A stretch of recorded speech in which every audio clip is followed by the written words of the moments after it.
Diego State live from Viejas tonight. That game will be at 7. Aztecs are currently favored by 24.5, opening up Mountain West Conference play. Point total is set at 135.5. Schaefer will get you going with 7 on the call, and Fletch and I got you pregame starting at 6. In the NBA Cup, the Knicks take down the Spurs in the championship last night, 124-113. Be the 3 C's MVP this month at Valley View Casino and Hotel. On December 26th, one lucky winner will score cash, and more cash, or a spin for $100,000 during the 3 C's giveaway, only at San Diego's favorite casino.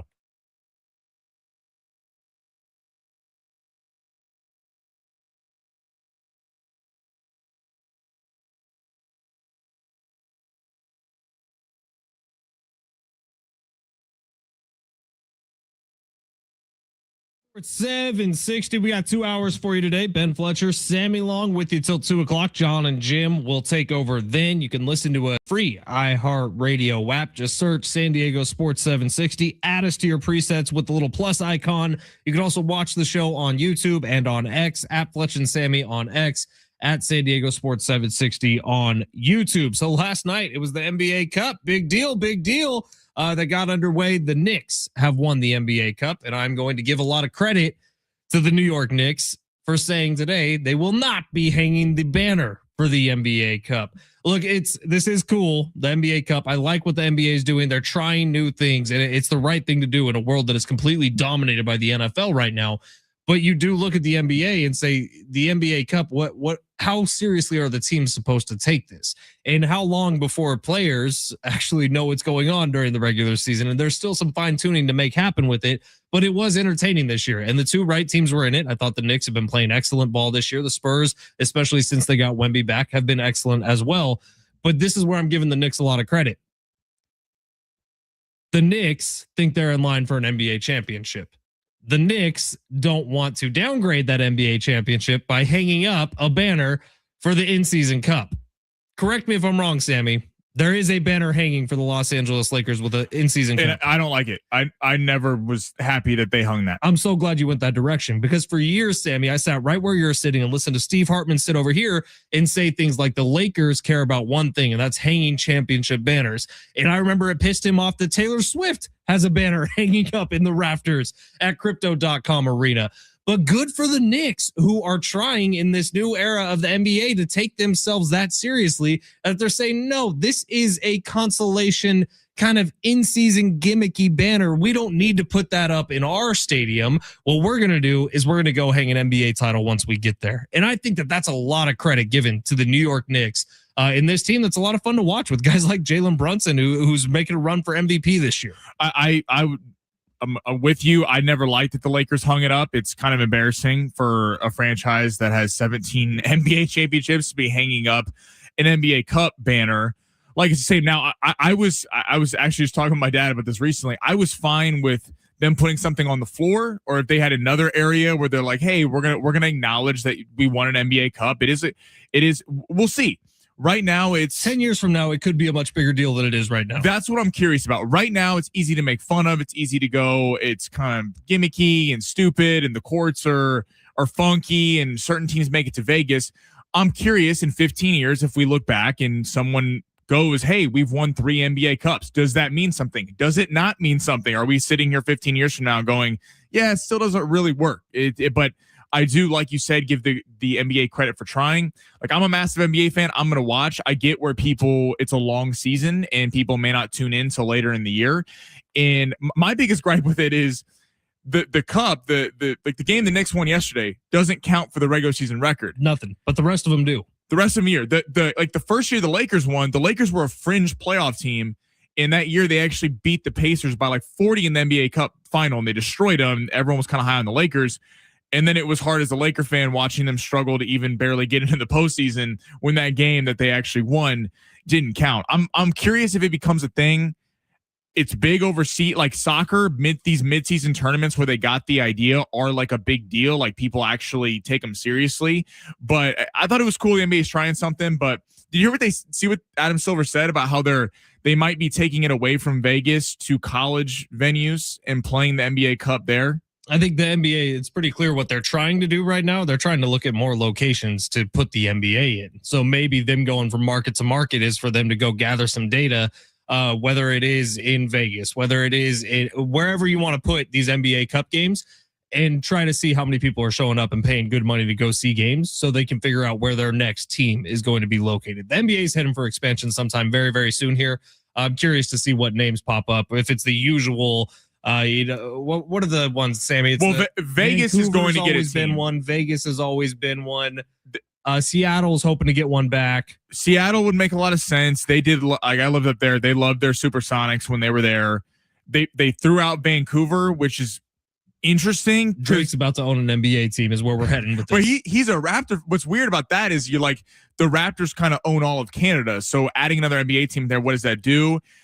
I was trying to think of other locations. Obviously, like I heard John and Jimmy yesterday, San Diego gets brought up. Unfortunately, when you have the biggest brand in the NBA and one of the biggest brands in sports 2 hours up north, the only shot was really for the Clippers to move down. I would love if San Diego had a 40,000 seat arena. I bet you there'd already be an NBA team here, but it's very tough for some reason for things like that to get built in this town. So that's kind of where we're at. I feel like though, because I would love an NBA team to come. That'd be awesome. It'd be awesome for the city. I feel like the only shot of that was the Clippers, because the Clippers, there was some thought of that before they built the arena. There was a big article in the LA Times about how they're little brothers in their own city. I mean, go up to LA and tell me how many Clipper jerseys you see compared to Laker jerseys. It's not even close. And there was some thought that, hey, would you maybe move down to San Diego? You gain a whole following down here. But yeah, I wonder, because if they add two West teams, like I unfortunately think it's nowhere close to happening. Yeah, I don't see. I don't think it's going to happen here in San Diego, which maybe that's just me kind of being negative about it, but I don't see any signs that would point to it eventually happening. But the Lakers have such a base in SoCal. If you're the NBA, why would you add something to even compete with that? That's a good point. It's like Dodgers are a bad word down here. There's Dodger fans down here, people who have moved from LA to San Diego because clearly it's the superior city. But there are Dodger fans down here. But I will say it's like normal happenstance for people to just be Laker fans in San Diego. Like we carry a bunch of Laker games on this station. There's no shot in hell we'd be carrying a bunch of Dodger games. Right. But the reason we do is because the Lakers have a huge fan base here in San Diego. So I don't know what the right answer is. I promise you a lot of those Lakers fans who live in San Diego would immediately become fans of whatever team comes down here. And San Diego would support the hell out of it. Sure. And I think there's no reason to think they wouldn't. But I just think that as the maths, Seattle's ahead of San Diego on that list. Vegas is ahead of San Diego on that list. Probably Vancouver as well. So we'll see what the future holds. But I wouldn't hold my breath anytime soon for an NBA team to come to San Diego. I'm curious before we get to the big three. They were talking about, like, let's just say Seattle and Vegas got teams. I think that's coming within the next 4 years. Vegas is basically all but confirmed. They're putting the NBA Cup there, and Seattle would be the logical choice. Another team in the Pacific Northwest. They supported the Supersonics when they were there, but that would mean two teams in the West would have to move, because those are two Western cities, right, would move to the East. I'm curious if it's a Minnesota, is it a Memphis, is New Orleans, but New Orleans doesn't cause much damage. Like, considering the West is so stacked, could it be Dallas? Could Dallas move? Like, because if I'm a team in the middle and I get a shot to move to the Eastern Conference, I'd be like, hell yeah. I think if I'm Dallas with a young superstar and Cooper Flag, they'd be dominant. Do it in a heartbeat. All right, let's get to the big three here of hour number one. We got some wild stuff coming out, by the way, from Puca Nacua and the Los Angeles Rams. We're going to get to all of it at 12:30, but I don't know what the biggest fine levied to an NFL player this year has been. I would guess it's about to get broken. It's all right. Puca can pay it. Puca can pay it, but Puca Nacua is saying the quiet things out loud. We'll get to that at 12:30. Of course, we'll have a full preview of San Diego State and Air Force. I'll tell you why my pits are sweaty about this game coming up tonight at Viejas Arena, coming up in about 10 minutes. But Sammy, let's get to your big three here, where Sammy rips through the top stories in the world of sports. Sammy, smash it. Your lunch break is here. Ready to go back to the office and knock the socks off your friends? I mean, coworkers? It's time for the top stories of the day. The Big Three. Could you imagine a New York Knicks fan walking in to the arena and looking up and seeing a stupid NBA Cup banner? Say, I've been rooting for this team for 50 years and you're putting up a banner for an in-season tournament? They like, I get, who gives an ass? If you're the Charlotte Hornets or the New Orleans Pelicans and you've never won anything, I understand it. When you're a franchise like the Lakers, I know the Knicks have been starved, but the Knicks are a massive fan base and a massive brand. There's no reason to be hanging this thing. Putting that banner up would piss off a significant amount of your population. Yeah, 619's asking, didn't the NBA mandate that the Lakers did it? I don't think is that a thing. I don't. Who mandated that they put up a Taylor Swift poster? In the rafters. I don't think they mandated it. I think the Lakers were the first to do it. I'll check on that. Maybe 619, you're right, but definitely right. We'll look into it. Where are we going, Sammy? All right, let's go in the NFL. Miami. So comes after yesterday. Miami, rough game on Monday Night Football. Mike McDaniel says he could possibly bench Tua. It is official as of this morning. Tua is benched. He is not even the second starter. He is the emergency third backup. Quinn Ewers, the former quarterback at Texas, gets the starting nod, and Zach Wilson will be backing Quinn Ewers up. Should Tua get a shot at being a starter again in this league? Not next year. This is kind of that time where Tua, and I'm going to say this, and Sammy, you're going to roll your eyes a little bit. Tua needs to go sit for a year in San Francisco. Follow what has worked for people. If you look at Sam Darnold, it was a disaster in New York, right? Where he got drafted. He had the whole seeing ghost thing. He goes to Carolina. Didn't look terrible, but they traded Christian McCaffrey halfway through the year. You took away his legs. And so then Sam Darnold goes, sits a year in San Francisco. All of a sudden, boom, huge year with the Vikings, huge contract with the Seahawks, looking like one of the best teams in the NFL this year with a potential MVP run for their quarterback. Probably not at this point, but top 5 finish for sure. So, and then you look to Mac Jones. Mac Jones fizzles out with the Patriots after having some nice moments, goes and sits for a year in San Francisco, gets his opportunity as a backup, looks really good, and is probably going to go get a starting job next year.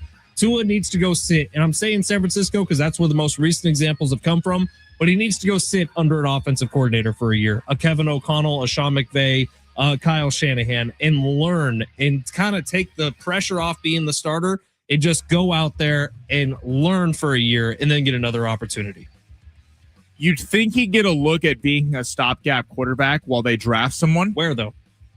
My problem, though, where? And number 2, when you look at a stopgap quarterback, what's the number one thing required? Health. Because you don't want that backup quarterback to be playing 3 weeks in the season, because basically what you're saying is we like this guy. He's got talent. We think we can develop him. But and look at this quarterback class. Unless you're drafting Fernando Mendoza, let's just say Ty Simpson comes out from Alabama, Dante Moore from Oregon, John Mateer from Oklahoma, and Arch is already off the board back at Texas. All those guys need a year. Like, there's not a single one of those guys outside of Mendoza that you would look at that, per all the scouts are saying, are ready to come in and be day one starters. You're taking Tua, a guy who's dealt with massive injury history throughout his career, to do that. I mean, you could be seeing John Mateer getting thrown in week 3, and is John Mateer ready for that? No, he's not. Tua, it's a shame that the injuries happen to him, because I do think it's really affected his game. Tua has had a couple years where he's been really good. He's got an awesome arm. He throws a really nice deep ball. But again, we go back to, and Kirk Cousins is better than him. What's the worst kind of quarterback in this league to have? A good, sells a lot of tickets at one point. Tua and to Tyreek and Jalen Waddle was really fun for a minute, and they were like the hot new team that was supposed to become a perennial player.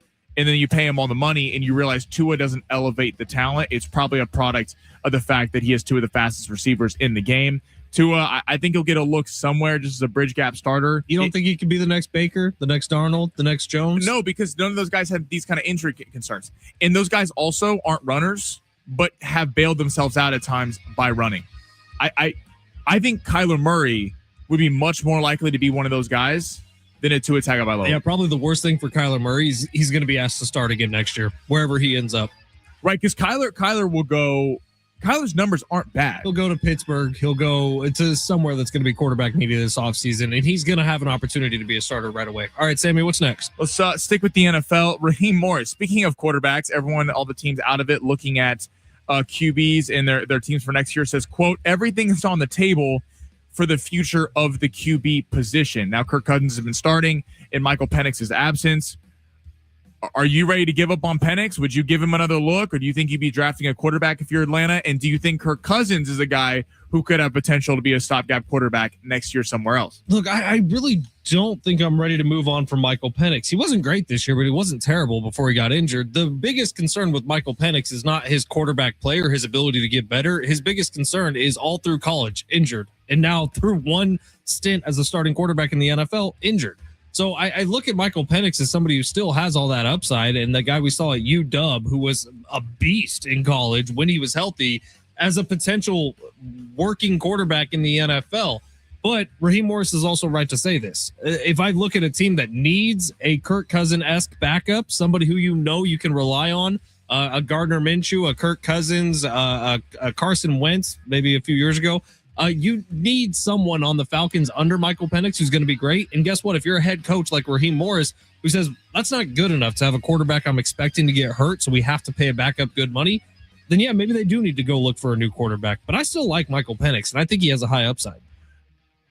The problem, I thought it was overblown coming into the draft process when everyone was talking about Michael Penix was an old quarterback. He was 25 years old when he entered the draft. And that sounds crazy that 25-year-old's old, but in terms of you're going to have some time to develop, and then all of a sudden, before you look at it, he's 30. Well, this is where they kind of had a roster that was ready to go. Drake London, Darnell Mooney, Bijan Robinson, Kyle Pitts. We see the talent that he did last week with Kirk Cousins. I mean, it's not like he was devoid of talent and weapons on the outside. I do think Michael Penix has potential. I don't think you give up on him yet. But again, we're looking at the quarterback class. Like, what guy is there? They're not picking Fernando Mendoza. They're not in a position to do that. They don't have that bad of a record. Where are you going with that? Like, are you going to take another guy that has major question marks and then you have a kind of quarterback battle? I would let him run it one more year. And if you bought him out, then guess what? The quarterback class next year is supposed to be pretty good. Again, it's very early. It's supposed to be pretty good this year, too. Right. So we never know, but I'd let him go. Kirk Cousins, though, I do think has earned himself a stopgap quarterback somewhere. I think so, too. Michael Penix, man, he's now up to 3 torn ACLs, 2 in college, 1 on each knee. And then he also had the shoulder injuries in college. And now in the NFL, an ACL also. I also wonder for him, how much longer is he willing to be doing this? Because so far, half of his football career since he's hit college has been rehabbing. Completely. And that's not a good spot to be in. And I've done to a much lesser extent rehab when I broke my leg. It sucks. It's the worst. I would imagine for NFL players, and like Rich is a good person to ask about this. He spent the majority of his time in the NFL rehabbing injuries. Like, that is the worst feel. Mahomes is in for a bad 9 months.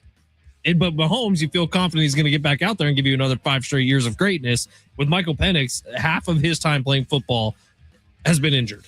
Yeah, it's a bummer for him because you do see the talent, but you wonder if at Oregon or at Washington he had 3 like elite receivers. You wonder if he's a product of that. We got time for one more. Yeah, squeeze it in. All right, Terrence Bud Crawford heading to boxing real quick. I saw this. That bummed me out, man. I know. Retired at 42-0.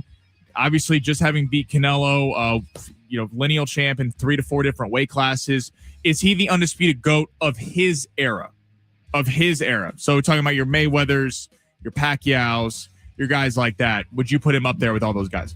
I mean, sure, I guess. He's undefeated. He beat Canelo. Now, I would say he beat Canelo on maybe the downside of Canelo's career, but he won that fight. But Crawford kind of felt to me like it was maybe if past his prime, just past his prime. He looked damn near perfect in that Canelo fight. Now, he also made $50 million in that fight. Yes, he did. Sammy, let me tell you this.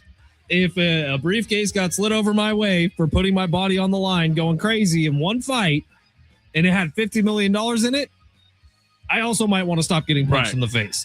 So I get it from Terrence Crawford, and I do think with boxers who have these legendary runs like this, the best you could do as a fan of a combat sport is say, dude, it was really fun watching you.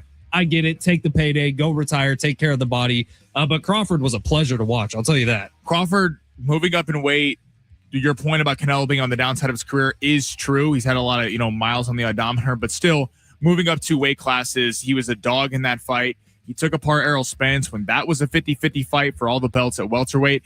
The only thing I'm bummed with Crawford's career is it really feels like the last couple of years he became a superstar in terms of the average sports fan. And he's been a great fighter his whole career, but he really kind of, ever since that Spence fight, then kind of jumped into that, like a casual sports fan. A casual sports fan knows who Terrence Bud Crawford is. He's had an amazing career. I would say he's the GOAT of his era, considering he always took the biggest challenge, moving up in weight, coming up from 135 all the way to 168. His blend of power in both hands, an absolute legend. We'll see if he stays retired, if some big money fight comes around, but I don't see anyone right now that makes a great fight and I think he'd smoke Canelo again. So I don't see a rematch in the books. That's the other thing with boxers. Retirement never really means retirement. Right. We'll see him in a couple of years, probably fighting against Jake Paul.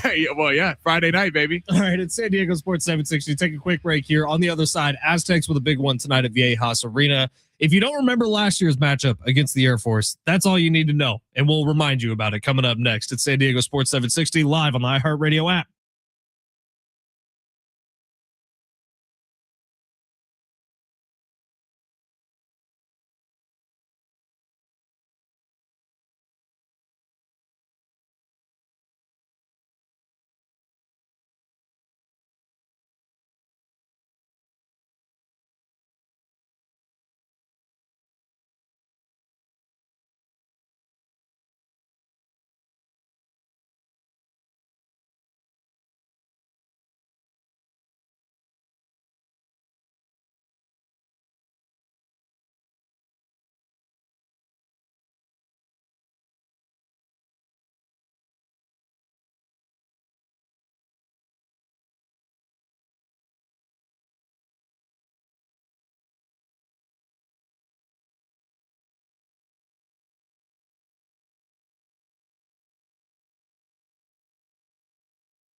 San Diego Sports 760. Aztecs Hoops coming up tonight at Viejas Arena. Pregame gets going at 6. Sammy Long and I will be outside Viejas. If you want to swing by, say what up. John Schaefer's going to be on the call starting at 7 o'clock.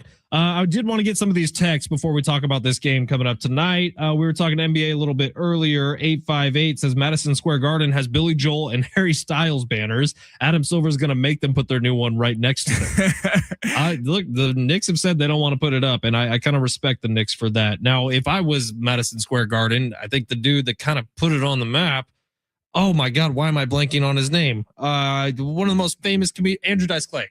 Yes, Dice Man selling out back-to-back nights at the Garden. First comedian to ever sell out the Garden, and the dude is a legend. So I love Dice Man. Maybe that's where it needs to go. All right, 858. Don't split up the Texas teams, but move the Pelicans, who will have next year's star pick, and the Wolves, so Anthony can run it, talking about moving teams from the West to the East if they add a couple teams. Anthony in the West. Edwards, possible face of the NBA. He would dominate, especially if Giannis is coming from the East to the West. I mean, it'd be very open for Anthony Edwards in the Eastern Conference. 619 taking some shots at me, says players used to go to the 49ers to win Super Bowls. Now they go there to become a starting quarterback elsewhere in a year. How the mighty have fallen. Thanks, 619. And the 619 also reminding us that the Rams currently have the Falcons' first round pick for next year. Yes, which is crazy. They are likely going to have a top 10 pick.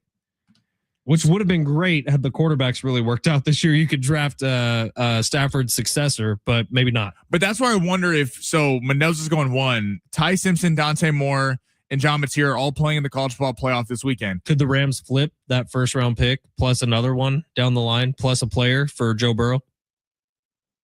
Well, our sister station AM 570 had Eric Dickerson on talking about this.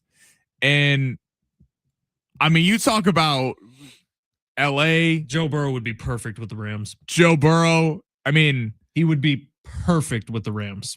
Now the question is, would Cincinnati do it? But it would take Burrow going, I'm not playing here. I'm done with this. Right. Cincinnati would never in their right minds get rid of Burrow unless Burrow wanted to be. Because by the way, if Burrow's gone, Chase is gone. Correct. Could you imagine Joe Burrow, Jamar Chase on the Rams, Puca Nacua on the Rams? God. That is. What would that take? Like both of them would take like 6 first-round picks.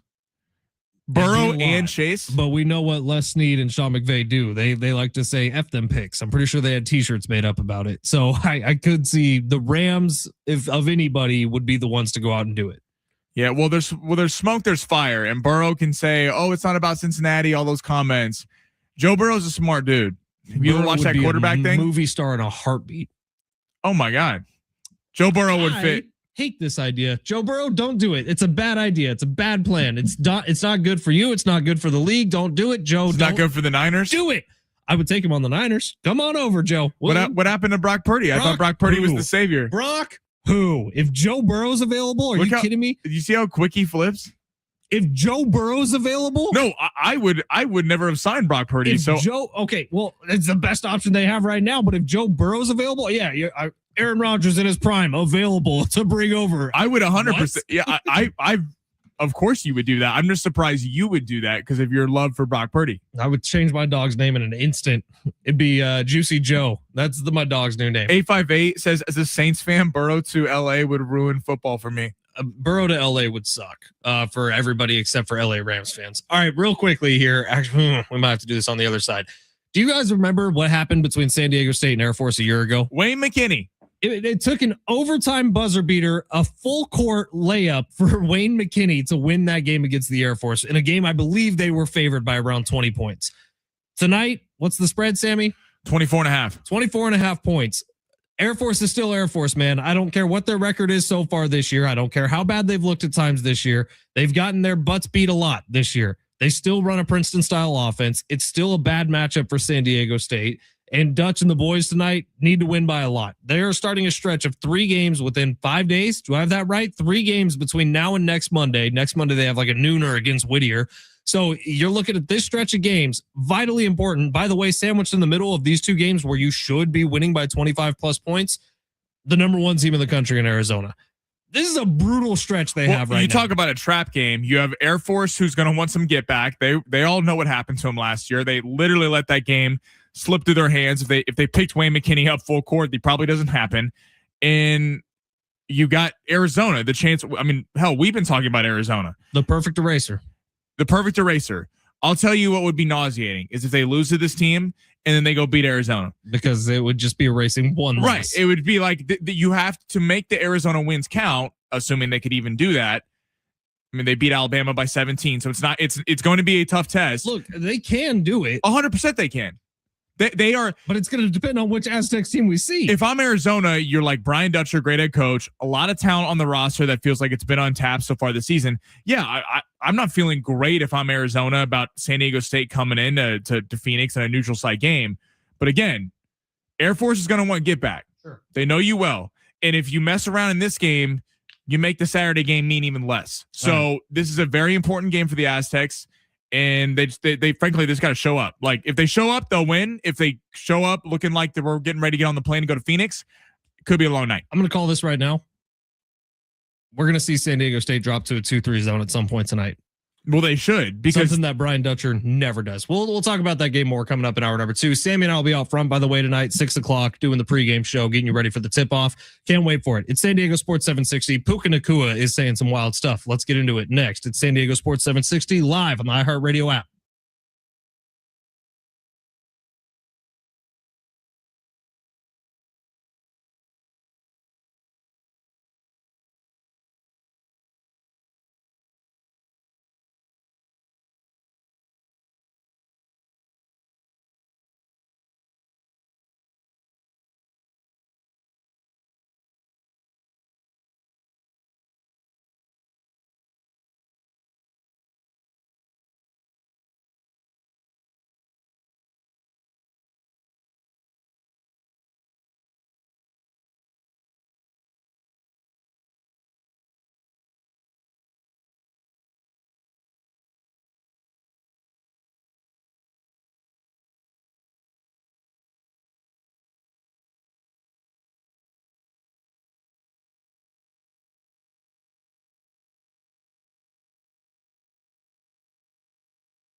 The sport is sponsored by ChooseChangeCA.org. Air Force taking on the Aztecs tonight live from Viejas Arena. That game will go in at 7 o'clock with Schaefer on the call. Fletch and I got you in the pregame starting at 6. Aztecs are currently 24.5 point favorites with the point total set at 135.5, coming down from 139.5, 4-point swing in that. In the NBA Cup, the Knicks take down the Spurs 124-113. The Knicks will not be raising their banner and putting it in the rafters, according to Shams Charania. This holiday season, choose treatment and recovery for opioid or stimulant addiction and embrace new beginnings. The company of family and friends and create special moments. Find a proven treatment provider near you at ChooseChangeCA.org. San Diego Sports 760. Ben Fletcher, Sammy Long with you till 2. John and Jim will take over then. On YouTube, you can follow us and watch us at San Diego Sports 760. Our buddy Tyler on YouTube saying Sammy should get you some antiperspirant or deodorant for Christmas, Fletch. Mr. Ben Sweaty Pits Fletcher. Followed up by Rich's comment brother. Of one word, and that one word is puddles.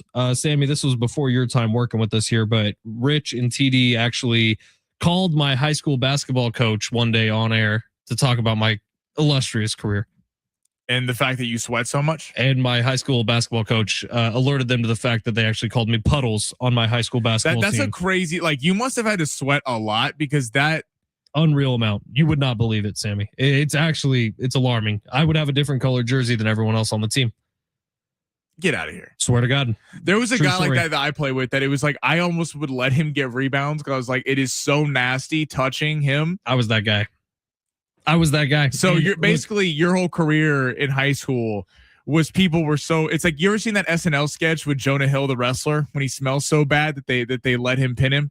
You should look it up. It's called The Champ. I haven't seen that. It was never really a smell thing. I was just wet all over. And there was actually I'm sorry if you're on your lunch break, by the way. Clovis West is one of the big high school basketball programs in the Central Valley, and we would play Clovis West every year. And from my freshman year to my senior year, there was a guy on their team who had the exact same problem as me. So you guys just guard each other? We guarded each other the entire game. Oh, it was gross, man. That's a beautiful story. Beautiful story back in the day. Rich also saying, I'm bummed I have our Christmas party tonight for work, so I have to skip the Aztecs Air Force game. That's a bummer. But Rich, we'll see you at one very, very soon. I'm sure of it. If you are heading out to Viejas Arena tonight, make sure you come say hi. Sammy and I'll be doing pregame starting at 6 out in the little courtyard right outside the front gates of Viejas Arena. All right, Puca Nacua was on a live stream last night. Was this a gaming stream? Yeah, it was like that. Aiden Ross in Neon or whatever. Aiden Ross just got in a bunch of trouble at a UFC event, didn't he? Or no, that was the other one. I don't know. They're always getting in problems. So all right. Well, Aiden Ross is a streamer. Neon is also a streamer. And Puca Nacua was on their live stream yesterday. And here are the quotes from Puca Nacua. These are actually hilarious, but it's gonna get him in some trouble. He says the refs are the worst. They want to be on TV too. You don't think he's texting his friends in the group chat like, yo, you guys just see me on Sunday Night Football? That wasn't pass interference. Yo, let me get some FaceTime, dude. That wasn't pass interference, but I called it. Like, just really? I mean, it's very funny. And I love the way Puca Nacua said it. And yeah, I think that's what we all think sometimes, that the refs are just making calls. I would imagine being an NFL referee is a very, very hard job. They're bad at it, but I would imagine it's a very, very hard job. Now, the NFL, like baseball, has an internal committee who reviews every single game tape and literally promotes and delegates referees based on it. That's how some refs get, what's his name? Old white dude, can't remember, has X amount of Super Bowls under his label because he has been the best ref consistently. Vinovich, that's the one. Consistently over the years. So that's how you get to the Super Bowl. And in the Super Bowl, you make more money. So that's what the refs are striving towards, is having the best regular season so they get to the Super Bowl each and every year. However, Puca's take on this is hysterical. Well, these guys are texting each other, texting their buddies, being like, yo, did you see how I totally effed over the Rams the other night? That wasn't pass interference. Hey, get me on TV, dog. But here's what I don't understand. So he must be talking about one ref in particular, because he said some of them. Because only one ref makes the call to where they're on TV. You know what I mean? Yeah. The entire ref unit, they can make calls, but there's one head ref that actually gets on TV with the camera and comes on and goes holding 10 yards or whatever. So he's clearly talking about one player. I don't get why players go on streams because you're just asking to get in trouble. Fletch and I come on the radio every day, and it's easy to slip up and say stuff because you kind of get like we're just talking. I don't know about you, Sammy. I've never once said anything I didn't mean to say. I've never had to hit that dumb button for you. But like they go on these streams and the players just talk, and obviously the streamers, Aiden Ross and these guys are like, great. Now we're talking about Aiden Ross's stream today. I think that's a crazy take from Puca. It's pretty funny. I think it's hilarious that he would say something like that. The fine is going to be staggering. When I'm telling you like this, so have you heard the story about how fines get doled out in the NFL? No. So essentially on Wednesdays, every single week, players walk into the locker room and they're almost like closing their eyes because on people's chairs in their locker room will be FedEx envelopes that are overnight shipped to the team. I'm imagining today being Wednesday, Puca Nacua is about to have a fat FedEx envelope on his chair. Not only Puca didn't go, he'd get fined if he was like, that was a BS call. We got screwed in that game. No. To call out the integrity of the NFL somehow that the refs are literally trying to get on TV. Who's the main ref of the last Rams game? That's probably who he's talking about. Well, what's crazy is that they won that game. They beat the Lions and Puca had a big game. So a part of me is like, it's kind of odd. This is not coming off a time where it's like they lost a close game and there was a bad call that went one way or the other. Obviously, I think this is absurd that NFL refs, because the NFL, this is why I don't believe this. The NFL is such a massive entity that if this came out, because it would come out, if they were rigging games, they're doing any of this stuff, the NFL would jeopardize the amount of money they make and the enterprise of the NFL to think that a rigging or them trying to fix games, that's a federal crime considering people can bet on them. Sure. I mean, this is obvious. It's a funny take. It's an absurd take in my estimation, but it is pretty funny. Now, baseball, I always have a hard time understanding who the guys that end up in the World Series are and how they get there, because it doesn't seem like it's merit based. It seems like it's longevity based. If you've been a ref for a long time, you end up getting into that situation. In the NFL, it is literally like a bracket. They literally take the refs and be like, okay, he performed best this year, he's going to be in here, but she did the best job this year, she's going to be here.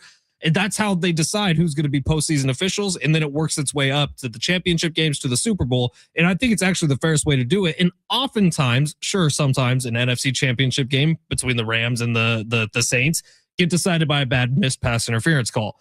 But usually we're not mostly complaining about the refs after a Super Bowl game.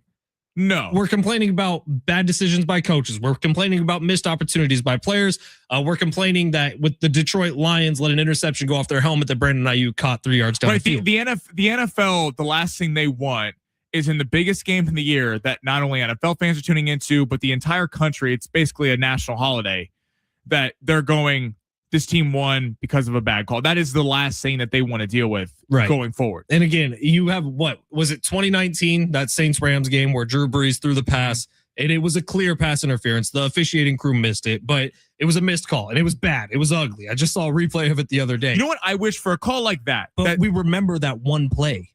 My thing with a call like that was obviously so egregious, and I know you at the time you couldn't review pass interference, but it's such a blatant missed call that there, a lot of the time you could debate. Fans could be like, that's a PI, or they go, no. It's like, it's pretty, iffy. When a call like that, where it's so obvious that he got PI'd, he was hit before the ball was there, that's where you wish the NFL could have a system where New York is radioing in going. They have that now. And they have it now. Because in the past, it was like that would not happen today. Right. It'd be like, we're throwing a flag. Like, right. We see this on the TV. This is not debatable. Even Rams fans could not sell this one that he didn't. They were laughing after the game. Remember, he was like, they asked him, he's like, yeah, I PI'd him. Yeah. I mean, it was obvious to everybody, but so we'll see, man. We'll see if it gets better or worse. But that's very, very funny that Puca Nacua decided to say, you think he's not in a group text saying, yo, you see that missed pass interference call? Like, that's kind of a crazy thing to say. All right, we got a text earlier from the 858 that said, I'm literally buying coal and Tic Tacs for my children's Christmas presents because of Sammy's short shots. Dude. Help Sammy Long. You are my only hope. First off, 2 for 3. First off, was Castle or De'Aaron Fox the one that didn't catch? Castle. Okay. So I got really nervous, De'Aaron Fox, because De'Aaron Fox came out of half and hit back-to-back threes. I thought Stephon Castle's been like the catalyst. Stephon Castle's been the guy for him. He got in foul trouble early in the game. So when he had 8 points, they took him out and sat him for a while. We've had 3 straight 2 for 3s. It's heartbreaking, truly. But you know what, 858?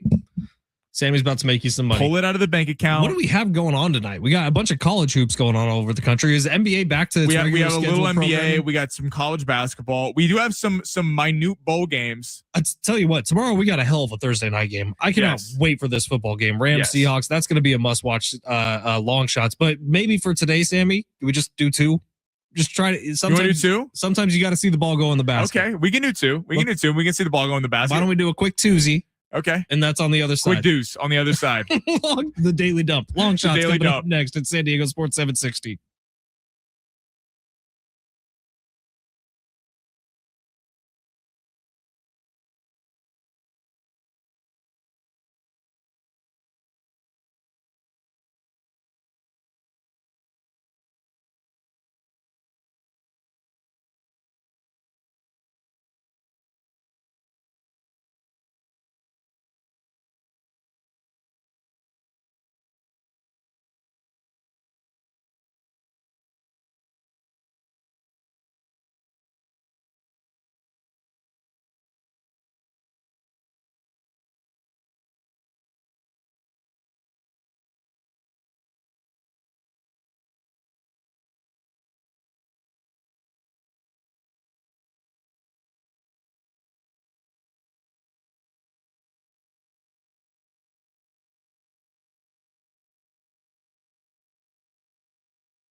Oh, it's San Diego Sports 760. Ben Fletcher, Sammy along with you till 2 o'clock today. John and Jim will take over then. Kind of a barren landscape for you, Sammy, tonight. It's college basketball, not a whole lot else.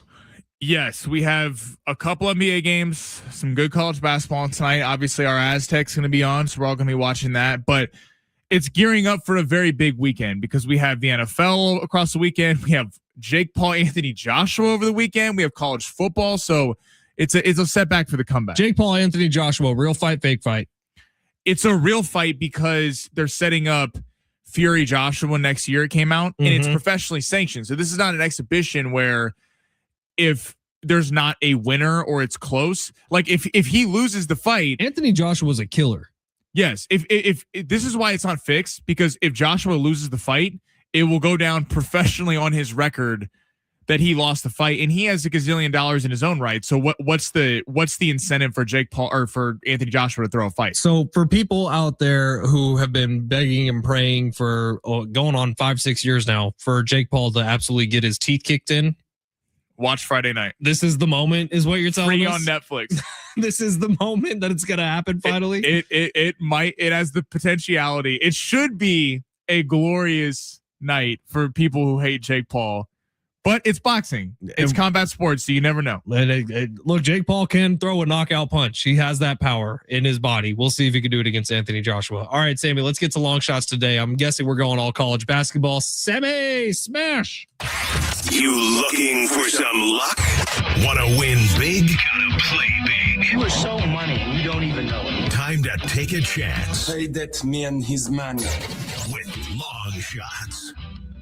Guys, we're trying to get you some money before you spend all your late Christmas shopping over the weekend. Okay? If you haven't started Christmas shopping yet, you're in some trouble. I haven't bought one gift yet. Not one. You're not married yet. Yeah, but when do you buy your gifts? I've had my wife's Christmas present planned out for months at this point, man. So it's like a big thing. It's not like, hey. I'd say it's substantial.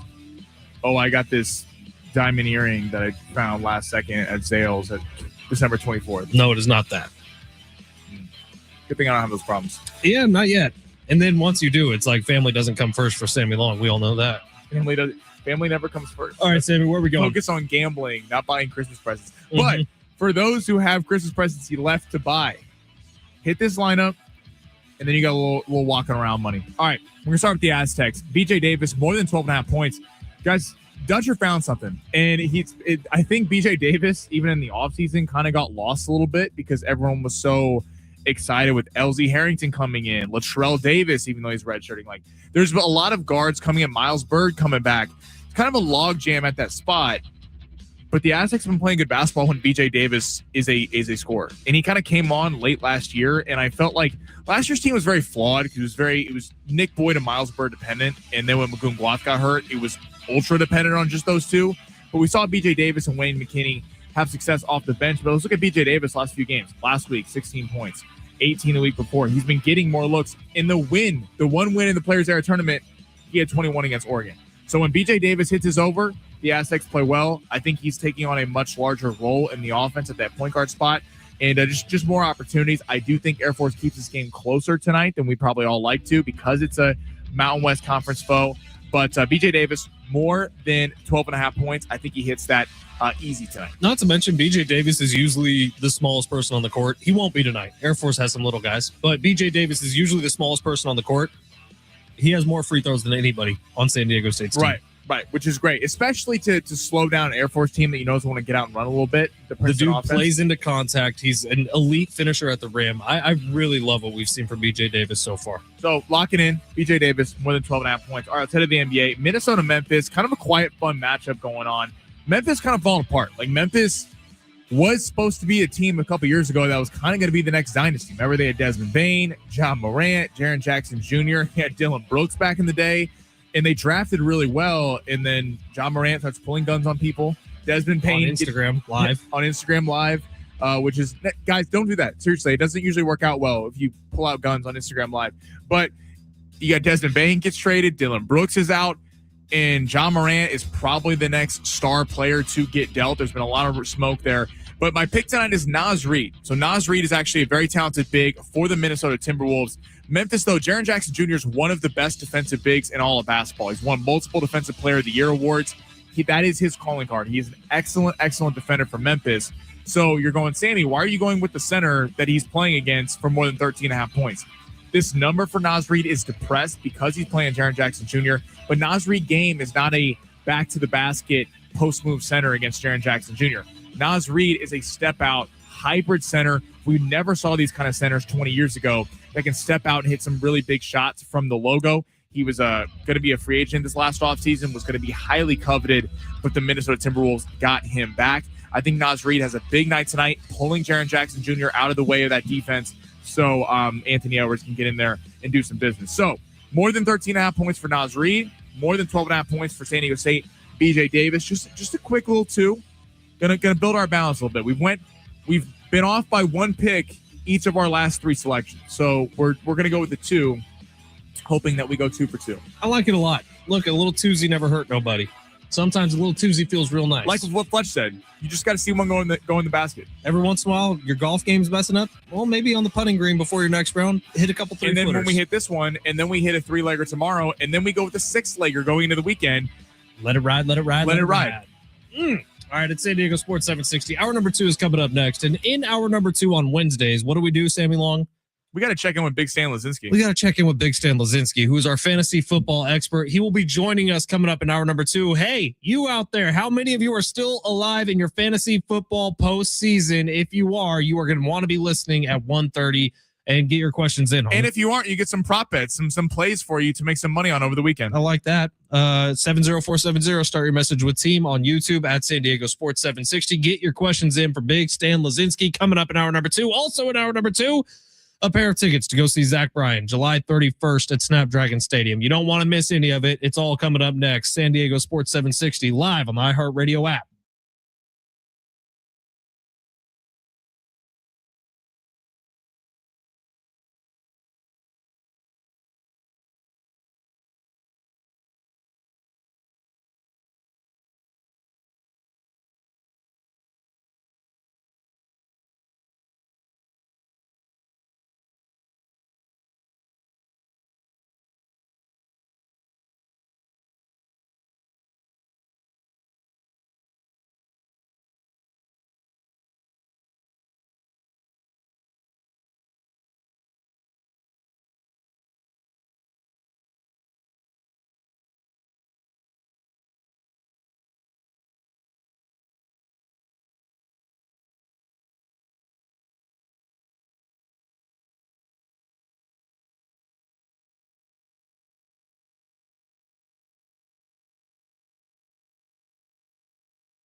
The sport's sponsored by Lowe's. Aztecs back tonight. Schaefer will get you on the call starting at 7. Fletch and I got you pregame starting at 6. Taking on Air Force. San Diego State is favored by 24.5 on the night. This comes after last year.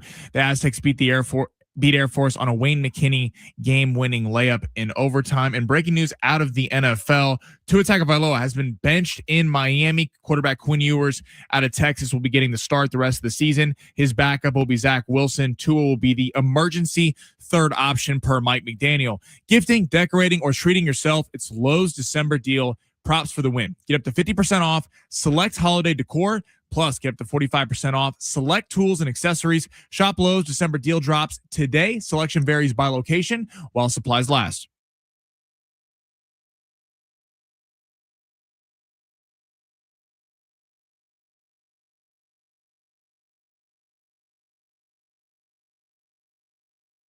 Yeah, it's hour number 2 here on San Diego Sports 760. Ben Fletcher, Sammy Long with you till 2 o'clock today. John and Jim will take over then. And then 3/4 of the people I just mentioned, actually, if you include Brent, 4/5 of the people we just mentioned, will be back with you later tonight for Aztecs basketball. So Sammy and I will have pregame starting at 6 o'clock. John Schaefer will be on the air starting at 7 o'clock with the call of tonight's game. John also usually stops by the pregame show around 6:15 tonight, so you'll be able to hear from him then. And of course, Brent Sperry, and I believe his 9th season engineering Aztecs basketball games. The GOAT never gets enough credit. That's our guy. Never does. We love Brent Sperry. I think I joined 1 year after Brent started doing the broadcast is when I started cutting highlights for the broadcast. So Brent and I have seen the good, the bad, the ugly. We were a very small part, be it, of a national championship run for San Diego State basketball. But man, it's been such a pleasure covering pretty much every season of Brian Dutcher's head coaching career with the San Diego State Aztecs, and can't wait for what's coming up tonight between San Diego State and Air Force. Last year's game came down to a buzzer beater from Wayne McKinney. I'll never forget it. Streaking down the length of the court, putting in the layup as time expired in overtime to win that game by 1 point. Tonight, you're hoping it's maybe streaking down at the buzzer. They're dribbling the ball out. To win by 27 points would be nice tonight. This is weird, but the Aztecs are in this situation now where a game tonight against Air Force, I don't think you can dribble the ball out. I don't think you can just waste the last couple minutes of the game. Fletch and I were talking about this a little bit the last couple of weeks, like off air. It's an interesting thing for a coach, and I'm not sitting here questioning Coach Dutcher because he actually knows what he's doing and wants to develop young talent. You think Dutch might be a little bit smarter than either of us? Yeah, just a little bit in basketball. But like in the NBA, if you win by 1 point or 40, it doesn't matter. You won the game.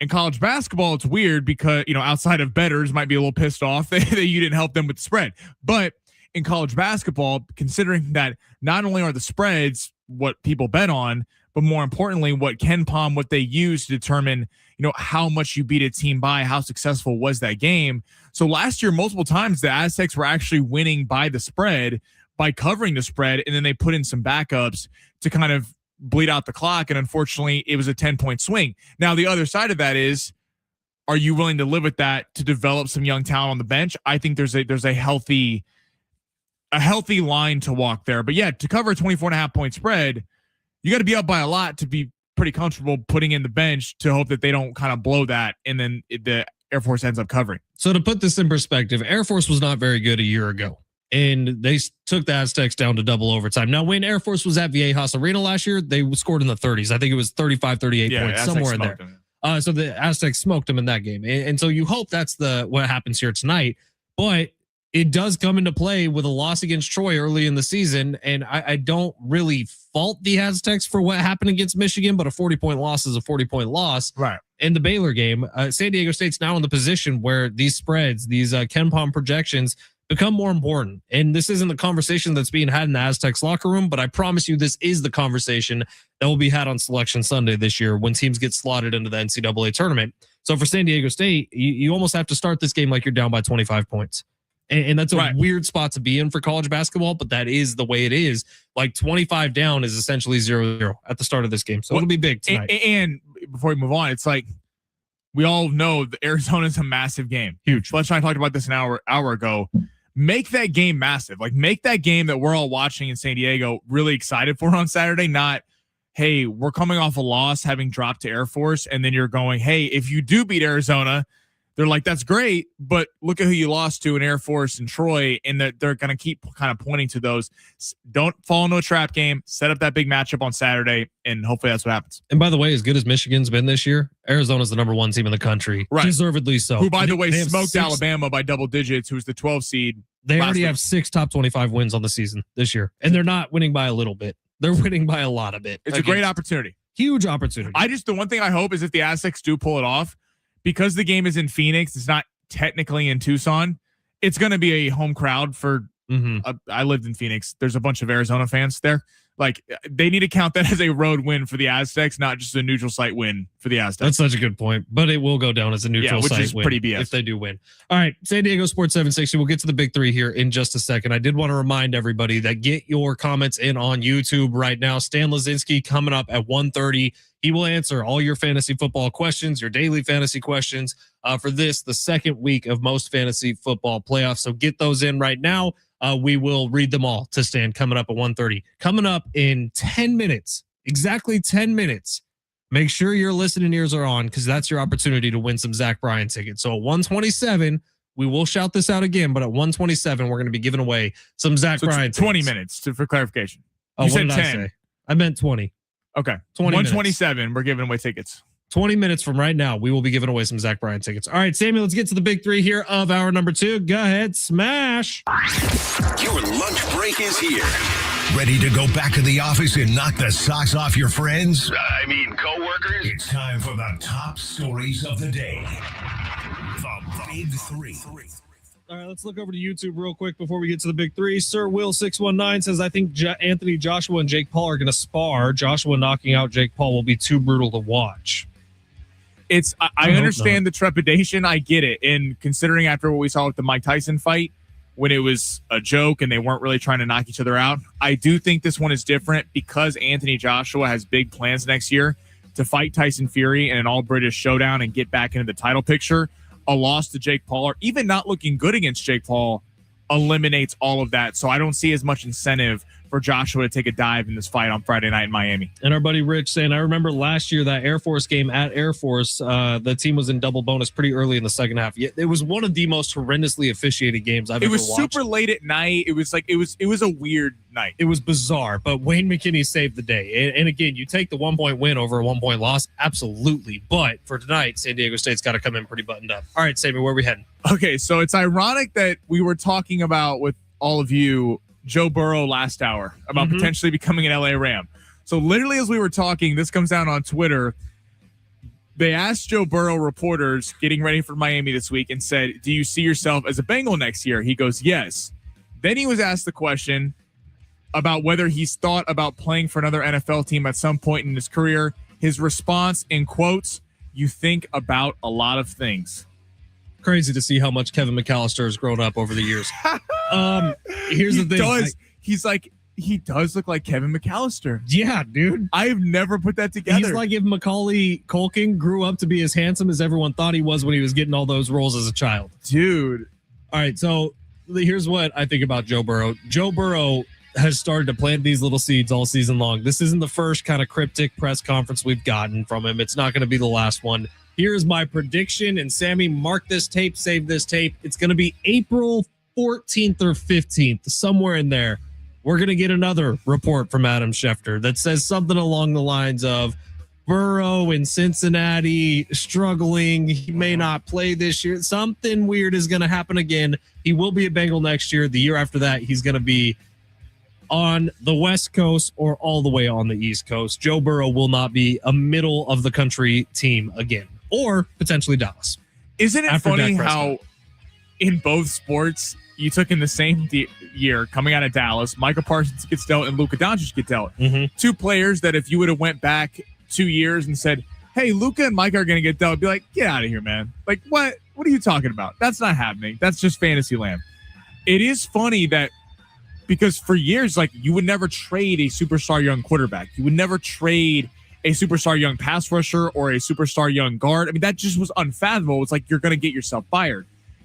After these trades have happened, it is funny. Like, we have seen Giannis potentially wanting out. We're seeing Joe Burrow. Who would have thought Joe Burrow wanting out? I mean, there 4 first-round picks.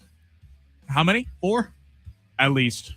At least. I mean, you're getting the only concern with Joe Burrow is the injury history. That's if you have an offensive line, I'd make that trade. I mean, first off, they're going to request at least 4 because a team with Joe Burrow on it is going to be picking late every year, especially if it's a team that has competence around them, unlike the Cincinnati Bengals. And then you don't know, is Jamar Chase included in that deal? Because Jamar Chase and him are best friends. I highly doubt Jamar Chase would want. Okay, if it's Burrow and Chase, that's like 7 first-round picks. 7 first. That's what I was going to say. But what team can take that on the cap? There's a lot of questions. I do believe Joe Burrow will be on the move. I think that where there's smoke, there's fire. We saw this press conference last week. We've seen it again this week. Joe Burrow is a smart guy. Watch that quarterback, Doc. Joe Burrow is not an idiot. He knows damn well what he's doing. He's, to Ben's point, he's planting seeds for the offseason. The real question is this. Would the Bengals trade him, considering the Bengals go back to irrelevancy if you lose Joe Burrow, one of the superstar young quarterbacks? What would be the package you would get back? I would imagine you need a quarterback. So maybe the Rams isn't the best option because Matthew Stafford's on his way out of the league. So you start looking around at teams like a Texans. Would you be willing to part with C.J. Stroud to upgrade a quarterback? How about Miami? But who would they, like, Tua's not worth it. Tua's not going to go in and be a starter. Yeah, but just picks. How about the Jets? How about you go to, now that's not a well-run organization. Jackson Dart plus 3 first-round picks for Joe Burrow. New York Giants. 4 or 5. That'd be interesting. The thing is this. There's always been the thought of, people bring this up with Giannis. You can't trade a guy like this. Well, yes, theoretically, because Cincinnati's not going out and signing big-time quarterbacks. But if Joe Burrow's literally like, I'm done, trade him now, considering his injury history, and that if he has another big injury, that's going to significantly dock his trade value. People are going to be like, yeah, I don't know if, considering he's had a major injury in college, a couple major injuries in the NFL, but Joe Burrow going somewhere else would shock the entire landscape of the NFL, and it would certainly provide a lot of content for us. I would like to see it happen, personally. I think Joe Burrow deserves better. I think NFL fans deserve better than having Joe Burrow, one of the most special talents in our league, to be playing for one of the dumbest organizations I've ever seen. Yeah, it's unbelievable. Sammy, what's next? College football playoff this weekend. Haven't touched on it too much this week. Patrick Mahomes for Burrow straight up. Who says no? Hell no. Hell no. They can keep Joe Burrow in Cincinnati. College football playoff, though, this weekend. What coach in the tournament has the most pressure on them to not only either get out of the first round or win a couple games to get to a natty? Ooh, I like this question. Obviously, Ryan Day is going to be subject to criticism like crazy if they don't, of course, advance far. But he did win last year, so he has that to fall back on. Sure. And he beat Michigan. Yeah, here, Sammy, why don't you give yours and let me think about this for 1 second. Okay, I don't want to take a couple, but Dan Lanning, in a weird way, at Oregon has a lot of pressure. Yeah, because even though Oregon's not going anywhere and the Nike money's fantastic, they get all the recruits. But you look at Penn State and Michigan. Michigan, Jerome Moore, that's a mess. They're going to have a lot of recruits heading out of Michigan. Penn State had one of the worst recruiting classes it's seen in 20, 30 years because they didn't sign Matt Campbell till late in the cycle. What's that team in the Big Ten? Ohio State's going to be number 1. You have Indiana and Kurt Signetti that's not going away. And then you have USC, who just has the number 1 recruiting class in the country. So as Oregon can kind of reassert itself as being right alongside Ohio State as the go-to powerhouse in the Big Ten. But if they flame out early, again, it's not like they're going to stop getting recruits, but there's an opening in the Big Ten that to take the Michigan and Penn State spots, which we always kind of thought were always going to be the top 3, regardless of USC and Oregon coming in. There's a real opportunity for USC's Oregon, Indiana. Indiana, I think, is just going to be a powerhouse moving forward. Oregon needs to reestablish themselves over Indiana with a deep run. So I'm going to go with Dan Lanning. In a weird way, I'm going to take Kalen DeBoer. I like that. I know he was my second. So not pressure based on like, oh, Alabama should be in the national championship conversation this year. There's going to be pressure, not just because of the Michigan job, which he kind of swatted away the other day, but pressure in the fact that most people, myself included, don't think Alabama deserves this seat at the table. So the pressure certainly should have gotten docked seeds for how they played the last couple weeks of the season. Exactly right. So for Kalen DeBoer, the pressure on him is to prove that him as a head coach and his team belong here. If you're an early exit and it's a tough first round matchup for Alabama, Oklahoma, if you lose to Brett Venables, if you lose right away in the college football playoff, Alabama, you're doing damning you might as well just go take the Michigan job. Right, because Kalen DeBoer's been linked to other schools. Right. And if he loses the game, 8 of those other schools become disinterested, and he's staying at Alabama. But like Alabama, coming off Nick Saban, that's obviously a school that expects to be in the conversation every year. That's there's a lot of pressure on a lot of coaches, though. We got a bunch of goofballs in college football right now. Like Lane Kiffin's a little bit of a goofball. Dan Lanning in Oregon is ridiculous. Dan Lanning's a real goofball. It looks like he's roided up or on way too much Adderall every single time he coaches. Some weird personalities in college football, and Jim Harbaugh's not even in college football anymore. Yeah, he took his talents up to the NFL. We got time for one more? Yeah, who's the most punchable face in college football right now? In college football? For me, it's Ryan Day. It's not even close. That's Ryan Day bastard. does look like, yeah. Well, I hate Ohio State, so we'll go with Squeeze one more in. Come on. All right, we're going to go to my Chiefs. Travis Kelce on the New Heights show, talking about Mahomes' recovery from the torn ACL, which came today. They're expecting him to be out 9 months on the dot. Said it could be a month or two earlier, could be a month or two later, per the Chiefs head trainer. But Kelce said on his podcast, quote, he's going to make sure he comes back stronger than ever, ... Talking about Mahomes. Yep. Hope he's going to make sure he comes back stronger than ever, ... Hopefully the Chiefs can get him back as soon as possible. So insinuating retirement. What did we just talk about with Bud Crawford? Bud Crawford, who made $50 million on that Canelo-Crawford fight. Going out on top? Going out on top? Well, this would not be going out on top for Travis Kelce. Yeah. But a great career. My dude is about to marry someone worth $1.6 billion. Yeah. He himself is worth like, what, 100 mil?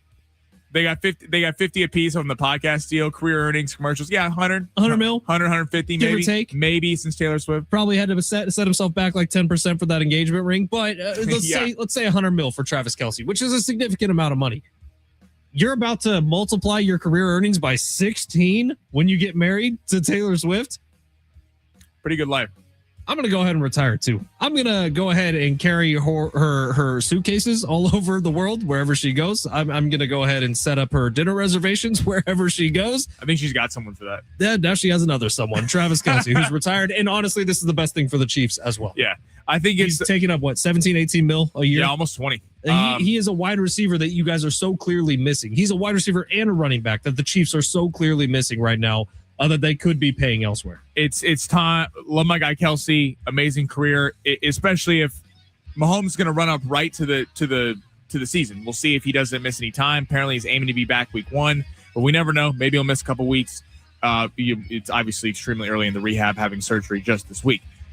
It's the best thing for the Chiefs moving forward. He is taking up a lot of money. Kelce's still a good player. He's not the great player he once was. You just took his stats blindly, but it's time for a retool. I think the Chiefs, you move on from Kelce, Jawan Taylor, it's going to free up a lot of money. Maybe there's thoughts on Chris Jones if someone calls and gets a big contract. I don't think it's a rebuild with this team. I think it's certainly a retool with the high draft pick they have. But I think especially if Patrick's missing a couple games, why are you running out there? Go be with Taylor Swift, and you've had an amazing career. You're one of the greatest, if not the greatest Chief of all time. By the way, Fox, CBS, Amazon Prime should all be lining up to get Travis Kelce. They have a $100 million podcast deal. Like, you don't really need this. And he's probably going to be the next James Bond or something. Travis Kelce, the red carpet just gets. It would be best for both parties, Chiefs and Kelce, I think, to move on. San Diego Sports 760. Quick break here. Zach Bryan tickets on the other side. Stan Lazinski coming up at 1:30. Questions already flooding our text line. Get them in now so that we make sure we can get to yours. 70470. Start your message with team. Coming up next. Zach Bryan tickets. Don't go anywhere.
Got a couple NFL stories I want to hit here very quickly. If it's your first time joining us, my name is Ben Fletcher. That's Sammy Long. We got a few minutes here until our fantasy football expert Stan Lazinski is going to be joining us at 1:30. So I want to rip through these real quick. Sammy, Patrick Mahomes has begun his rehab. He's eyeing a week 1 return to the NFL. One word reaction. My guy's gonna crush it. That was like 5 words. So yeah, but I just had to throw some positive love his way. You know what I mean? He's gonna crush it. Now we talked about the Puca Nacua story earlier, but I'm sure this is gonna be an astronomical fine. He called the refs the worst. Says they make calls just to get on TV and text their group chat that they're badasses. Basically, is what Puca Nacua said. But this is the one I want to sit down on for a second here. Do you see what Cam Ward, the rookie quarterback for the Tennessee Titans, had to say? I did not see what Cam Ward said about this. Cam Ward, I want to make sure I get this right. It says he wants the Titans to involve him in the head coaching search for their next head coach. I don't really have a problem with that, though. I got to tell you, like, if you're like, normally I would, but I'm gonna tell you why I don't have a problem with that. Cam Ward is the future of the franchise. You took him number 1 overall. Okay. So it's not like Cam Ward saying, hey, I want control over personnel decisions. He's saying, for me to be at my best, I want to bring, let's work together to bring in a head coach where we can both succeed and kind of see the offensive vision the same way. I don't have a problem with that. I really don't. Cam Ward said, I want to meet all of them. Every coach who gets the opportunity to come here, I want to have conversations with throughout the process with them. I'm going to be here for that whole time. Now, I see what you're saying. I do, Sammy, but this is that moment that Tennessee is going to have to decide. Is Cam Ward good enough for us to be putting all our eggs in his basket? Or in a year and a half, are we looking for not only a new head coach, but also a new quarterback? Well, has Cam Ward shown you enough this year with what he's done to make you believe that Cam Ward is the starting quarterback for the next 10 years in Tennessee? No, but there's been moments, and we could see a Bryce Young situation where they don't look at their skill positions. I mean, it is barren. The cupboard is barren in Tennessee. Sure. But and Bryce Young had to deal with that when they traded DJ Moore to Chicago for the pick. We knew this coming into the season, though, that Tennessee was going to have a really rough year, and they still decided to fire Callahan after a 1-5 start to the season. But wouldn't you, though, have him have some input? This is your guy. So we're going to see you put him as the number 1 pick. So you obviously put faith in him. If it works out next season, great. If it doesn't, you're picking at the top of the draft and then you're taking a quarterback. The only question where this changes is if they're in the running for the number 1 pick, which they are, and Fernando Mendoza. If they have the number 1 overall pick, are we going to see a Josh Rosen scenario? I wouldn't give up on Cam Ward that easy. Personally, I actually think Cam Ward has some talent, and I think if you had some better weapons around him, you're going to see that. But I really don't have a problem with him being involved in the head coaching search or wanting to be. All right. Well, Cam Ward, good for you. Sammy Long gives you his stamp of approval. I think this is kind of crazy for a rookie quarterback to say out loud. All right. BJ Davis is number 10 on the Aztecs. He's averaging 12 points a game. Sammy, which one of those numbers would you like to be the caller who wins Zach Bryan tickets? I'm going to switch it. So there's 12 points, but I'm going to add 1 because the over under, which we put in long shots, is 12.5. So we're going to go caller number 13 because I believe BJ Davis is going to hit his over tonight and cash all of San Diego money. He's averaging 12.6 points per game, which rounded up is 13. Caller number 13, you are going to see Zach Bryan on July 31st at Snapdragon Stadium. 877-767-4760 is the phone number to call. Caller number 13, you're going to be enjoying some incredible music on July 31st at Snapdragon. Everybody else, go to Ticketmaster.com to buy those tickets. They are selling fast. Let me tell you something. So get on over there to Ticketmaster.com. Stan Lazinski's next. If you haven't got your question in, do it now. 70470. Start your message with Team Fantasy Football Advice. Heading into week 2 of the Fantasy Football postseason is next.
The sport's sponsored by Anderson Plumbing, Heating, and Air. Aztecs basketball here tonight, right here on San Diego Sports 760. The game will going at 7 o'clock with Schaefer on the call. Fletch and I got you in the pregame starting at 6. Aztecs are currently 24.5 point favorites. Point total set at 135.5, coming down on a 4-point swing, interesting, from 139.5. And Joe Burrow making some headlines when asked today about potentially playing for another team in the future. He said everything is on the table, and he does think about a lot of things. Choosing the right home service company isn't just about fixing what's broken. It's about trusting who's in your home. That's why homeowners count on Anderson for friendly, professional service that keeps everything running right. Visit AndersonPHA.com.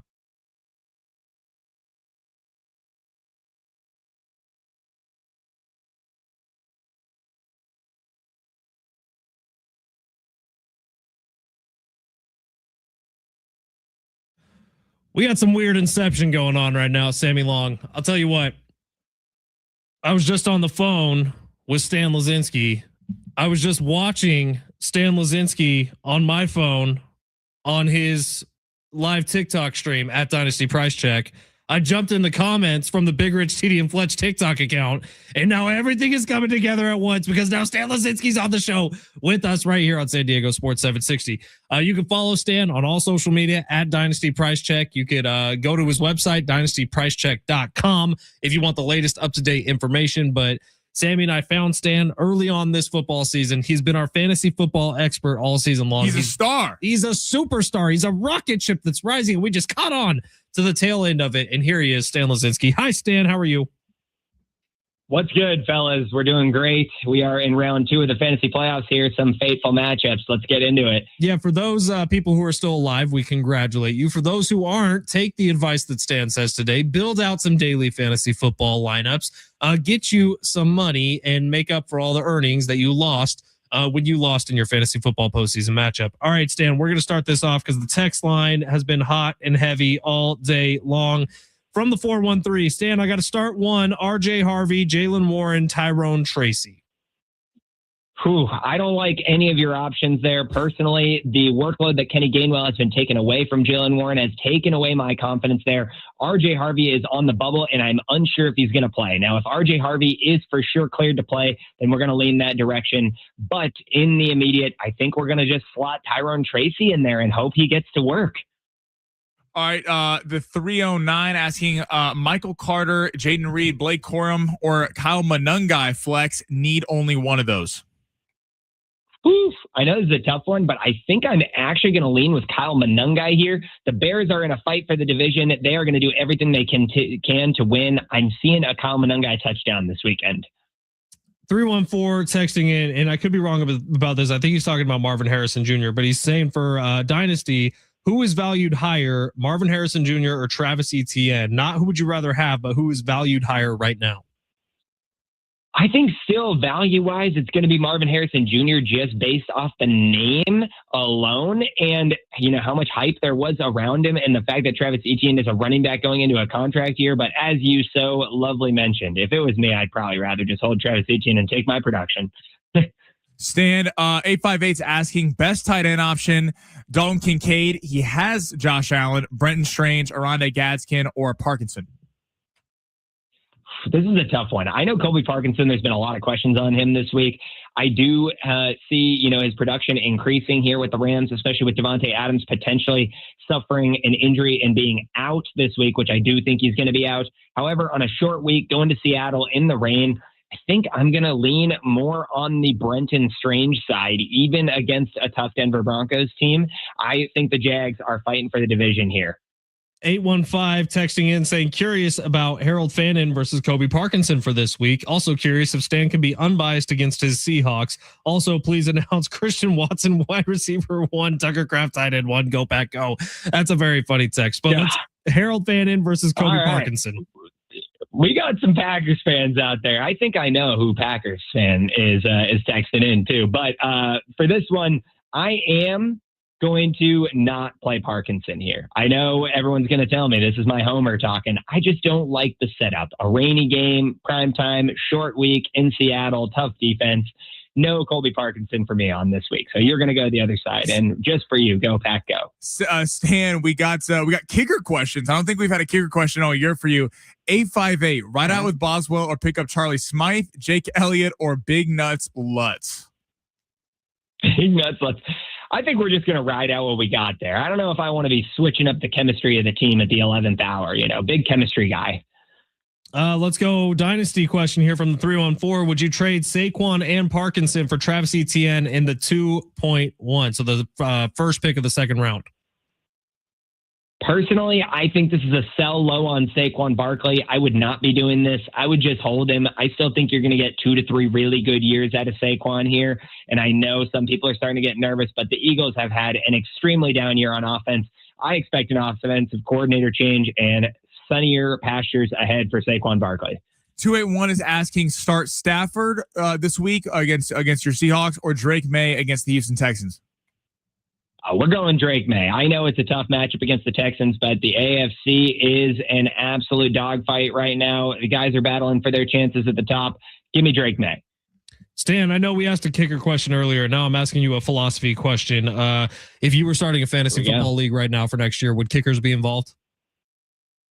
No, I do not play kickers or defense. That is my hard line, as most of my listeners know.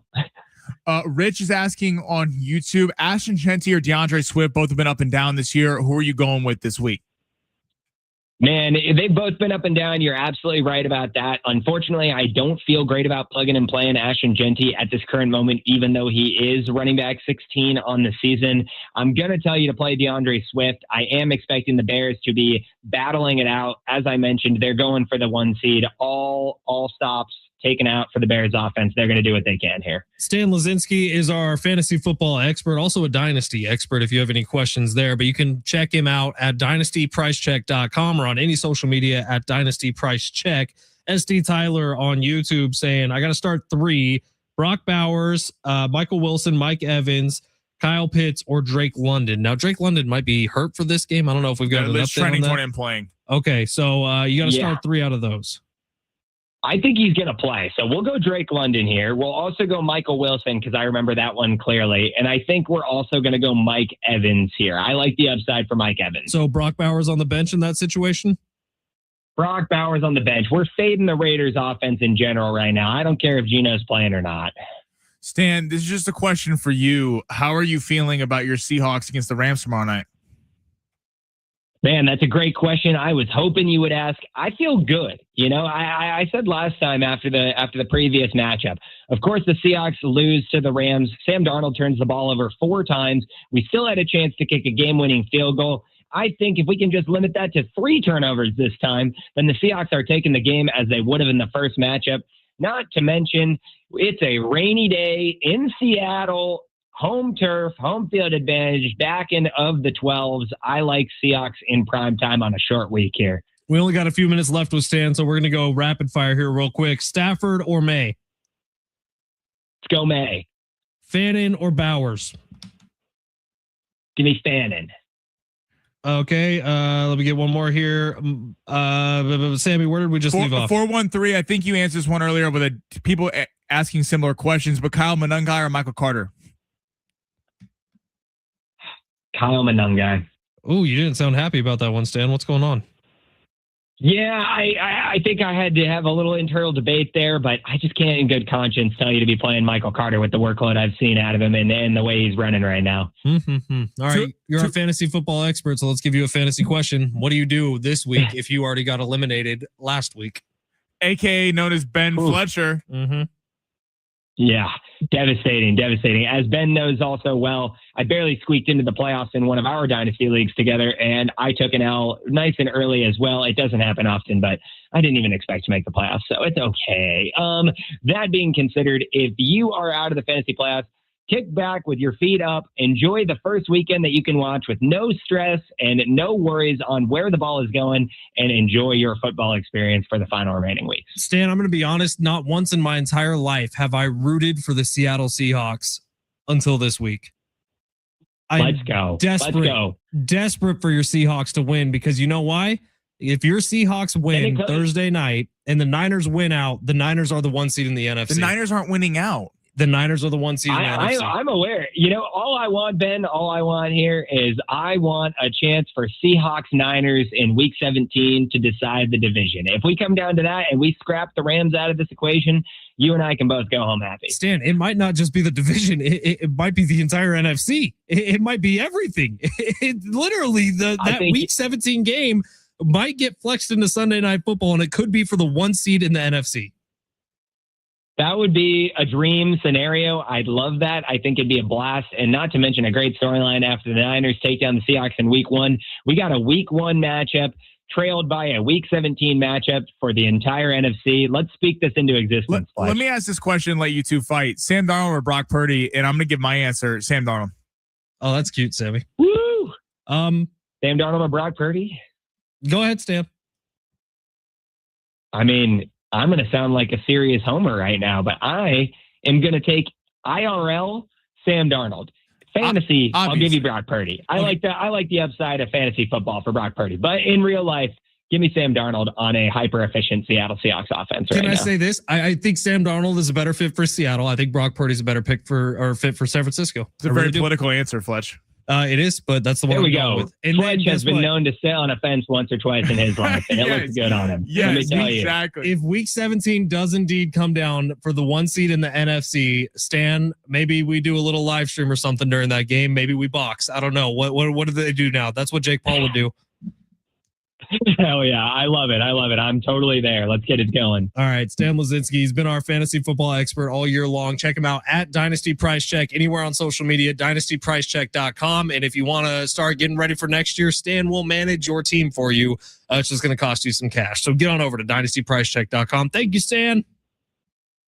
Facts. Thank you so much, guys. Everybody, good luck on their playoff matchups this weekend. We'll be seeing you in the next one. And he's live right now. So if you really want to, I don't want you to, but if you want to leave us, go check out Stan and comment on his TikTok. Help out his algorithm. We always appreciate that. All right, we're going to close this thing up coming up next. Plus, get you a final preview here and answer some of these YouTube comments about this Aztecs game tonight. That's next. It's San Diego Sports 760. You're listening live on the iHeartRadio app.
San Diego Sports 760 for a final time here. Ben Fletcher and Sammy Long, John Schaefer and Jim Russell are coming up next, along with Brent Sperry. They'll take you the rest of the way, all the way up to pregame coverage, which gets going tonight at 6 o'clock live from the Viejas Arena courtyard. I'll be there. Sammy will be there if you're heading out to the game tonight. Swing by, get us a fist bump before the game. In fact, do what our buddy Dylan's doing, which he said on YouTube.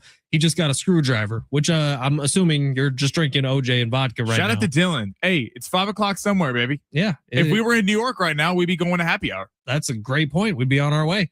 But yeah, so Dylan, congratulations, man. I wish I was joining you right now, but I am not. So tonight, San Diego State taking on Air Force. It's a big game. Look, at Viejas Arena a year ago, San Diego State beat Air Force by, I think, 25, 26 points, somewhere in there. And then at Air Force last year, San Diego State won by 1 in overtime. Here's the problem with Air Force. They are a Princeton-style offense, which essentially, if you read through the lines here, Princeton-style offenses are for teams who don't have the athletes to keep up, to make games manageable. And that's what Air Force is going to try to do. They're going to pass the ball sometimes 20 times per possession. It is all about movement on the outside, back cuts on the inside. They won't have the height to play with San Diego State, so they use trickery to try to kind of counteract what San Diego State's going to be able to do athletically tonight. You're going to look stupid once in a while playing against a Princeton-style offense. You're going to get back cut. There's going to be wide open layups for Air Force. What you have to do if you're San Diego State is play as sound defense as possible throughout the majority of the game to try to limit those to 2 or 3 times per game and not 9 or 10 times in a game, because that's the way Air Force can hang in and beat you. And as always, you got to stay out of foul trouble. Air Force historically, it's a stupid number. I don't have it in front of me right now, but their free throw percentage is one that you're just going to gawk at if you see it. If they get to the line, that's how they make these games close. And that's exactly what they're going to try to do against San Diego State tonight. And Brian Dutcher says it's a trip to the dentist when you play against Air Force. You know you're going to hate it, but you got to go in and play it, and you got to do it. And so hopefully we're talking about tomorrow, a 25, 30-point win for San Diego State. That bumps them up in the metrics. And Air Force has like 10 guys in double-digit scoring. Now, again, when you look at college basketball, you got to look at the competition they played. But we're talking about this earlier. They're going to want some get back. Obviously, the Wayne McKinney kind of shot the full court. They didn't pick him up. It was an amazing play for all of us Aztec fans, but kind of ripped Air Force hearts out. We talk about trap games in the NFL all the time. Looking ahead, you got the biggest game of your season, and especially the biggest game of your season now that about how they played in the Players Era tournament, losing to Baylor and Michigan, and with that Troy loss, everyone's kind of had that Arizona game circled. Make that game matter. This game tonight is important. You're opening up Mountain West Conference play. Again, there's a lot of teams, to Brian Dutcher's point, that it's hard to look good against. And that kind of sucks sometimes when you're expected. The spread right now is 24.5. That's what Ken Palm is judging on. Do you beat them by 25 or more, or beat them by 24 or less, or happen to lose? They're a tough team to deal with. They don't, the Aztecs don't switch. And to your point about the Princeton offense, it really is about making it tough on teams that are just better athletically than you. Because if Air Force lines up and plays man-to-man coverage the entire game, they're going to get destroyed. I mean, the athletes of San Diego State are just so much better. I'm curious to see. We've kind of been looking at that point guard spot. Is it DeGorville? Is it BJ Davis? Is it Sean Newman, who, last week John came on the pregame show and was talking about actually has the highest plus minus of anyone on the team. Like, who is going to be that point guard going forward? We'll see if Dutch kind of wires in the amount of people playing before Saturday's game against Arizona, but handle business tonight. Hopefully we're talking about a easy dub for the Aztecs tomorrow morning. There is legitimately 4 or 5 different starting lineups I could see Brian Dutcher going with tonight. I think a lot of it hinges on that point guard spot. LZ Harrington has been the guy who's been starting, but over the last few games, BJ Davis has been probably the best player on the entire team. But I kind of love BJ Davis coming off the bench with that first group. Sean Newman Jr. is starting to get more comfortable in the system. In fact, we saw him hit a 3, which is something he was hesitant to do early on in the season. But I'm curious how it looks tonight, see what is going on. We got 4 hours now before we're on the air for pregame coverage. So tune in at 6 o'clock tonight and listen to John and Jim. They'll get you set for this game as well.